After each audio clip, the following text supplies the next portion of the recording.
RG1 area OCP5 ప్రభావిత ప్రాంతాలలో సింగరేణి యాజమాన్యం ప్రజల మరియు కార్మిక కుటుంబాల శ్రేయస్సు కోసం లక్షలు వెచ్చించి RO వాటర్ ప్లాంట్ను నెలకొల్పినప్పటికీ ప్రస్తుత సమయాన మినరల్ వాటర్ రావడం లేదని 33వ డివిజన్ కార్పొరేటర్ దొంత శ్రీనివాస్ పేర్కొన్నారు. అనంతరం వారు ప్లాంటు వద్ద TDS మీటర్ ద్వారా నీటిని తనిఖీ చేసి మోతాదు విలువలను యాజమాన్య దృష్టికి తీసుకెళ్లారు. అనంతరం వారు మాట్లాడుతూ, ఇది RO ప్లాంట్ వాటర్.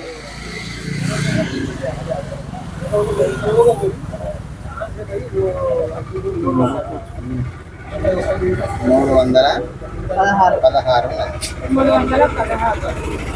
వందల 16. ఇది మామూలు వాటర్, ఇంట్లో వాటర్ 320.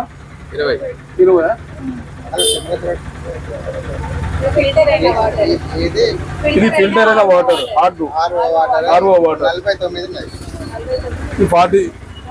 49. ఓకే.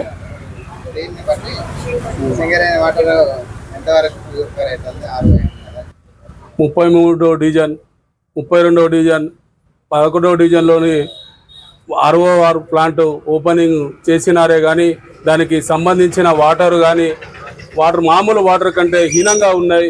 దానివల్ల జబ్బులు అనేకంగా థైరాయిడ్ అనేక జనాలు ఇబ్బంది పడుతూ ఉన్నా కానీ మా GM గారికి ఎన్నోసార్లు చెప్పినా కానీ దాన్ని పరిగణనలో తీసుకురావట్లేదు.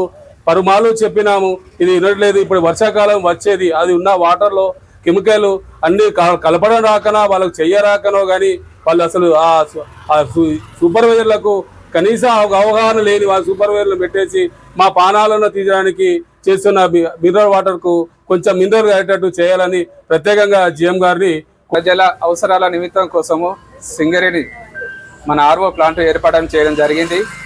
వేసినప్పటి నుంచి కొద్ది రోజుల మట్టుకు మెయింటెనెన్స్ కానీ ప్రతి ఒక్క దాన్ని కూడా చర్య తీసుకొని ప్రజలకు ఉపయోగపడ్డాయి. కానీ ఇప్పుడు దాన్ని నిర్లక్ష్యం చేసి RO ప్లాంట్ ఫిల్టర్ కావడం లేదు. ఈ వాటర్ తాగడం వల్ల జాండీస్ కానీ, టైఫాయిడ్ జ్వరమ్స్ కానీ, పరిశుభ్రత లేకపోవడం కానీ అన్ని రకాలుగా ఇబ్బందికి గురి అవుతున్నారు. ఇప్పటికైనా గమనించి సింగరేణి GM గారు చూసి ఒకసారి RO ప్లాంట్ చెక్ చేసి దీనిపై తగిన చర్య తీసుకొని ప్రజల అవసర నిమిత్తం కోసము వాటర్ చూడాలని చెప్పని మేము ప్రజల పక్షాన కూడా కోరుతున్నాము. అలాగే మన హెల్త్ సెంటర్ వాళ్ళు కూడా తీసుకొచ్చి చూపించడం జరిగింది, చెక్ చేయడం కూడా జరిగింది. దానికి 320 పాయింట్స్ వచ్చినాయి, మినరల్ వాటర్కు 40 వచ్చినాయి. కాబట్టి ఎటువంటి ఫిల్టరేషన్ అంటూ ఏమి జరగట్లేదు. దాని మీద చర్య తీసుకొని వచ్చి ఫ్రైడే సందర్భంగా మేము ఇంటింటికి వెళ్ళి ఇప్పుడు అంటే మామూలు సీజనల్ వ్యాధులు వస్తున్నాయని చెప్పడానికి వచ్చినాము. దీని సందర్భంగా ఇక్కడ స్టేడియం పక్కకున్న RO ప్లాంట్ కూడా రావడం జరిగింది. ఇక్కడ వాటర్ను టెస్ట్ చేద్దాం అనేసి మిషన్ తీసుకురావడం జరిగింది. దీని భాగంగానే ఇప్పుడు ఈ ట్యాప్ వాటర్ తీసుకొని మామూలుగా ఇంట్లో వచ్చే సింగరేణి నీళ్ళను కూడా తీసుకొని తర్వాత ప్యూరిటీ ఫిల్టర్ వాటర్ తీసుకొని చెక్ చేస్తే మన సింగరేణి నార్మల్గా వచ్చే water purity water same equals minerals కనిపిస్తున్నాయి. కాబట్టి ఈ వాటర్ ప్యూరిటీ కావడం లేదు. కాబట్టి ఈ వాటర్ ప్లాంట్ మరి ప్యూరిటీ చేస్తారా లేక ఇది ఆఫ్ చేస్తారా? ఇప్పుడు దీనివల్ల ప్రజలు అనారోగ్యానికి గురవుతున్నారు. ఇప్పుడు జాండీస్ ఎక్కువగా వస్తున్నాయి, వాటర్ వల్ల థైరాయిడ్ ప్రాబ్లమ్స్ వస్తున్నాయి. దీని మీద తగు చర్యలు తీసుకోవాలని కోరుతున్నాం. రోజు మేము 33వ డివిజన్లో సత్య సర్వేక్షణ చేస్తున్నప్పటికీ మాకు అక్కడ చెప్పినటువంటి ప్రజలు ఏమని చెప్పారు అంటే, మేము వర్షాకాల సీజన్ గురించి అందరికీ వెళ్ళి ప్రజలకు అవగాహన కల్పిస్తూ ఉంటే మాకు వాళ్ళు ఏమని చెప్పిందంటే, ఇక్కడ వచ్చే RO వాటర్ ప్లాంట్ కరెక్ట్ రావట్లేదు, ఇక్కడ సింగరేణి వాళ్ళు పెట్టిన నీళ్లు కరెక్ట్ వస్తలేవు అని చెప్పిండ్రు.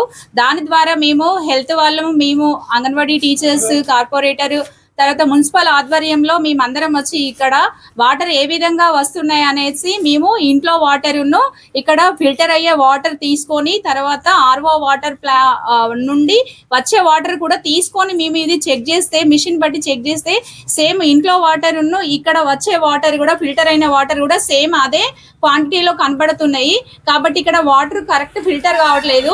ఈ చుట్టుపక్కల ఉండే జవహర్ నగర్ ఏరియా చుట్టుపక్కల ఉండే అందరి జనాలు ఇక్కడికి వచ్చి వాటర్ తీసుకొని వెళ్తున్నారు.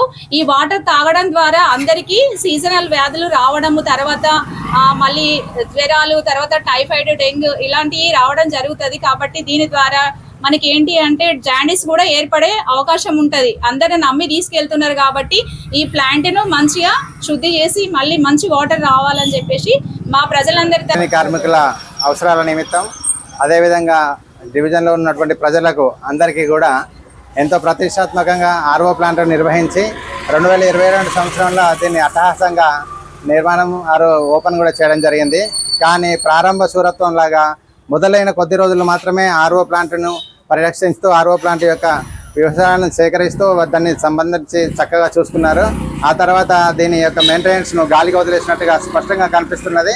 ఈ ప్రజల ప్రాణాలతో చెలగాటం ఆడే విధంగా అటువంటి వాటర్ సప్లై చేయకపోవడమే ఉత్తమం. ఒకవేళ చేస్తే మాత్రం ఖచ్చితంగా అటువంటి మెయింటెనెన్స్ చేస్తూ ప్రజలకు మంచినీరుని అందించాలని ఈ విధంగా ప్రజల రక్షణ మరియు డివిజన్ ప్రజల రక్షణ మేము జిఎం గారిని ఈ వేదిక మీదుగా తెలియపరుస్తున్నాం. కనుక వెంటనే దీని మీద చర్య తీసుకోవాలని జిఎం గారిని మనస్ఫూర్తిగా కోరుతున్నాం.